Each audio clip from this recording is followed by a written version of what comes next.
Excerpt from Life, Death and Resurrection, A Transgender Journey by Alana, Katherine, Stuart-Tilley.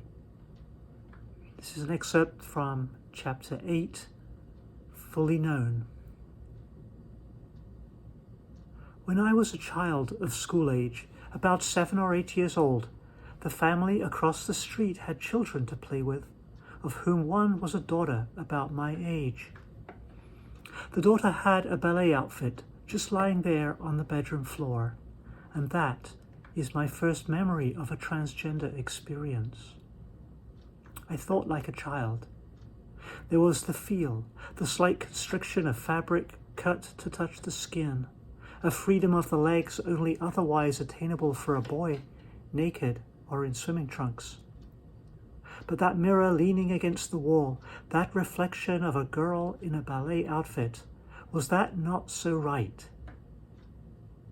For an instant, a voice in my head spoke, "Yes, so right." Then the spell broke quickly, as if the mirror itself had shattered, shards of shame and self-revulsion. The girl quickly reverted to a boy, wearing pants as a boy should, hoping never to be discovered. Amazing how early we are taught gender and shamed into conformity. Not explicitly, of course. No parent ever set out to shame me. It seeps in by itself. By 8 years old or so, if they call you a boy, you hear how bad it is to be called a sissy. You just know if they call you a boy to do and wear certain things. And for me, I came to think that's just how it is. There are boys and there are girls, and one does not become the other. Even that thought didn't exist. There are girls and there are boys, and I was a boy, period, because they told me, and I believed on their authority. I grew up with just such a restricted horizon.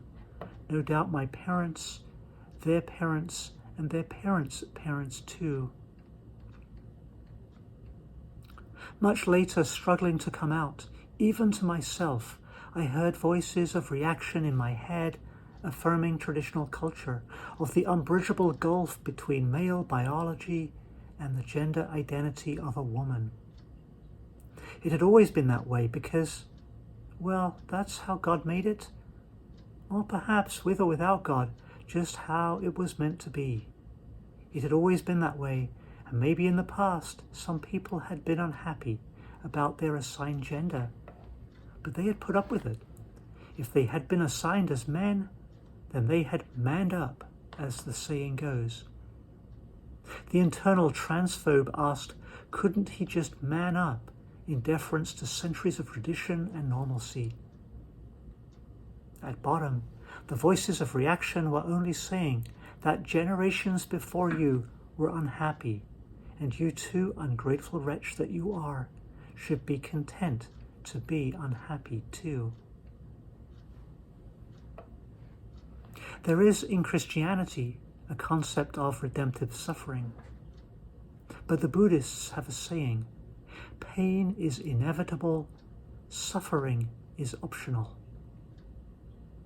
Today, I'm of the mind that what Christians call suffering is more akin to the Buddhists' pain, and that perhaps redemption disconnects the inevitable pain in life from consequent suffering.